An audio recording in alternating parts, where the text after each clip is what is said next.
Hi అండి అందరికీ. నేను మీ సుజాత భద్రం. ఈరోజు నేను చిన్న షార్ట్ వీడియో చేస్తున్నానండి. ఈ రెండు శారీస్లో ఒకటి డ్రెస్సు కుట్టాలి, ఒకటి శారీ కింద బ్లౌజ్ కుట్టాలి.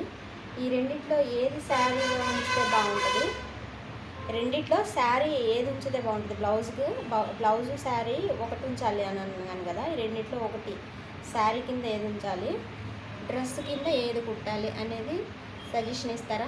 నేను కన్ఫ్యూజన్లో ఉన్నా, మిమ్మల్ని అడుగుతున్నా. మీరు కామెంట్ బాక్స్లో కామెంట్ చేసి నాకు ఏదైంది చెప్పండి. దాన్ని బట్టి నేను డెసిషన్ తీసుకుంటాను. ఈ రెండిట్లో ఏది డ్రెస్కి బాగుంటుంది, ఏది బ్లౌజ్ కుడితే బాగుంటుంది అనేది నాకు కొంచెం ఒక ఐడియా ఇస్తే నేను దాన్ని ఫాలో అవుతానండి. అన్నట్టు మీకు చెప్పలేదు కదా, నేను మిషన్ కుడతానండి. అంత ప్రొఫెషనల్గా ఏం కుడతాను అంతే. రోజు మీకు ఆ వీడియోలు కూడా పెడతాను. బాయ్ అండి.